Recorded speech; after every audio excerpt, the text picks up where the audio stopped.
The spring rains had turned Hayes City's main street into a treacherous mix of mud and standing water, the kind that sucked at boots and wagon wheels with equal determination. Marcus Kane guided his horse carefully along the edge of the street, keeping to the slightly higher ground near the boardwalks where the mud was less deep. At 35, Marcus had perfected the art of passing through towns without making an impression, keeping his head down and his interactions minimal. 10 years of drifting had taught him that involvement led to complications, and complications led to the kind of pain he had left Colorado to escape. He planned to spend one night in Hayes City, maybe two if the weather cleared, then continue north toward whatever work the next town might offer. The commotion started near the general store, where a small crowd had gathered despite the rain that threatened to resume at any moment. Marcus noticed first the laughter, that particular cruel edge that distinguished entertainment at someone else's expense from genuine humor. Then he saw her, a woman in her late 20s carrying a large basket of clean laundry, trying to navigate the muddy street while maintaining her balance and protecting her burden. Her dress was patched but clean, her hair tied back practically, and her face showed the kind of weariness that came from too many responsibilities and too few resources. On the boardwalk above, a group of well-dressed women watched her struggle, their expressions showing a mix of amusement and contempt. The leader appeared to be a woman in her 40s wearing an expensive dress and jewelry that proclaimed her status. She made a comment that Marcus could not quite hear but that caused her companions to laugh sharply. The woman with the laundry, Clara, kept her eyes down and continued trying to cross the street toward a small house visible on the opposite side. What happened next occurred so quickly that most observers later claimed they had not seen it clearly. As Clara passed below the boardwalk, one of the well-dressed women, encouraged by her companion's laughter, deliberately stepped to the edge and pushed with her parasol. The push was not hard, but Clara was already off balance from navigating the mud while carrying her heavy basket. She stumbled forward, tried to catch herself, and fell directly into the deepest, muddiest section of the street. The basket flew from her hands, and clean white sheets that represented hours of labor landed in the filthy water. Clara lay there for a moment, stunned and covered in mud, while the women on the boardwalk erupted in laughter.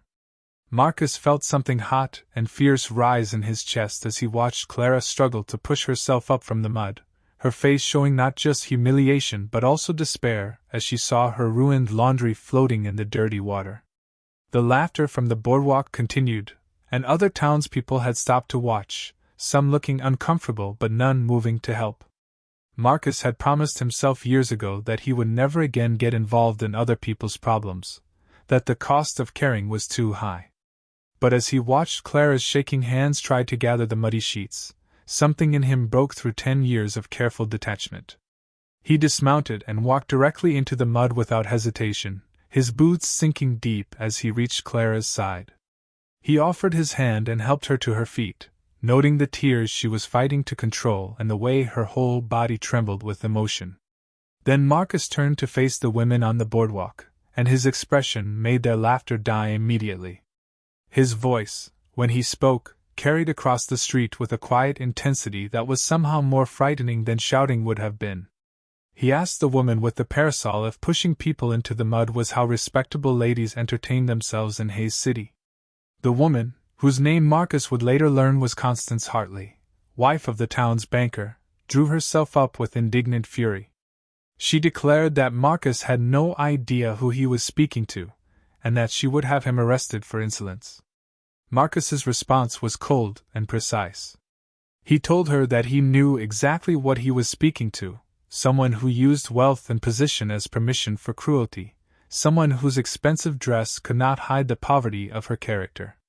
The gathered crowd gasped at this direct challenge to the Hartleys, who essentially controlled Hayes City through the bank and their various business interests. Constance's face turned red with rage, and she began calling for the sheriff, insisting that this vagrant be removed immediately for disturbing the peace. Marcus stood his ground, still ankle-deep in mud, his hand steady on Clara's arm to keep her from falling again. He told Constance that he would be happy to explain to the sheriff exactly what had occurred, and that he was sure the law would be very interested in hearing about wealthy women assaulting working people for entertainment. Sheriff Tom Morrison arrived within minutes, alerted by the commotion. Tom was in his 50s, a decent man caught in the difficult position of maintaining law while knowing that his job depended on staying in the good graces of people like the Hartleys. He assessed the scene quickly, noting the muddy woman, the ruined laundry, the furious Constance Hartley, and the stranger whose eyes showed a kind of controlled fury that made Tom immediately cautious. Sheriff Morrison approached carefully, recognizing that the situation was more volatile than a simple disturbance. He knew Clara Bennett, knew she was a widow trying to raise 2 children on laundress wages, knew also that Constance Hartley had been making Clara's life difficult for months through small cruelties that never quite crossed into anything Morrison could officially address. Constance immediately demanded that Morrison arrest Marcus for threatening her and causing a disturbance. She insisted that the stranger had been harassing respectable women and needed to be removed from town immediately. Marcus remained calm, his voice level when he asked Morrison if assaulting people was legal in Hayes City, because he had clearly witnessed Mrs. Hartley deliberately push Clara into the mud. The crowd around them had grown significantly, and Marcus noticed that several people's expressions showed discomfort, as if they had witnessed similar incidents before but had never seen anyone challenge them. Clara tried to speak, to defuse the situation by saying it had been an accident, but Marcus gently interrupted. He told her quietly that she did not have to protect people who had deliberately hurt her, and that sometimes staying silent about injustice only encouraged more of it. Morrison found himself in an impossible position. He had indeed seen Constance and her friends tormenting Clara on multiple occasions, had felt ashamed of his own inaction but had justified it by telling himself that he could not afford to lose his position by confronting the town's most powerful family. But now, with a crowd watching and a stranger willing to testify to what had occurred, Morrison had to make a choice. Constance sensed Morrison's hesitation and increased her pressure, reminding him pointedly that her husband controlled the bank where Morrison's salary was deposited, and that cooperation from important families was essential for maintaining law and order. The threat was clear and public. Marcus watched this exchange with growing disgust, then made a decision that surprised even himself. He told Morrison that he was not going anywhere, that he would be staying in Hayes City and would be very interested to see whether the law protected all citizens equally or only those with money. He said he would be happy to stand trial for defending someone from assault, and that he looked forward to testifying publicly about what he had witnessed. Morrison recognized a man who meant exactly what he said. He also recognized that arresting Marcus would require taking Constance's word over the stranger's, and that doing so publicly would expose the corruption everyone knew existed but preferred to ignore. Morrison made his decision. He told Constance that without clear evidence of wrongdoing and with conflicting accounts, he could not make an arrest. He suggested everyone move along and let the matter rest. Constance Hartley's fury at Sheriff Morrison's decision was evident, but she had enough social awareness to recognize that pushing harder in front of the growing crowd might backfire. She gathered her companions and swept away with pronounced dignity, but not before making it clear through pointed comments that Marcus would regret his interference. The crowd began to disperse slowly, people returning to their business but with an unusual energy, as if something significant had shifted in the town's normal patterns. Marcus helped Clara gather what could be salvaged from her laundry, which unfortunately was very little. The clean sheets and clothes she had spent days washing, drying, and ironing were ruined, representing not just lost labor but also lost income from customers who had paid for services now impossible to deliver. Clara's distress was visible as she calculated the financial impact, knowing she had barely enough to feed her children this week and no reserves to cover refunding customers. Marcus asked where Clara lived and offered to help her carry the ruined laundry home. She hesitated, clearly uncomfortable accepting more help from a stranger, but practical necessity won over pride. As they walked to her small house on the edge of town, Clara explained quietly that Constance Hartley had been targeting her for 6 months, ever since Clara had politely declined to spread gossip about another woman whom Constance disliked. The cruelty had escalated from snide comments to deliberate interference with Clara's business, with Constance convincing several of Clara's customers to take their laundry elsewhere. Today's incident was just the latest and most public humiliation, Clara's home was a small wooden structure that showed careful maintenance despite limited resources. 2 children, a boy of 8 and a girl of 6, appeared at the door when they heard their mother approaching. Their faces showed immediate concern when they saw her muddy condition and distressed expression. Marcus stayed only long enough to help Clara inside with her basket, but as he turned to leave, Clara stopped him. She asked his name and thanked him for his intervention, her voice thick with emotion.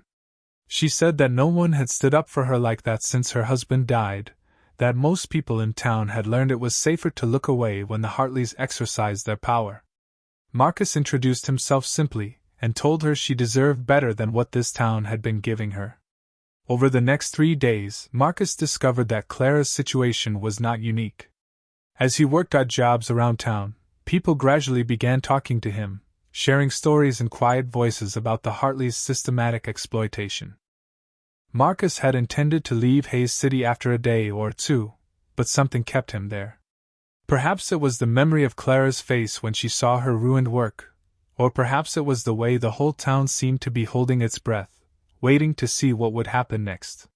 He found work at the livery stable, whose owner, an older man named George Patterson, appreciated reliable help and asked few questions.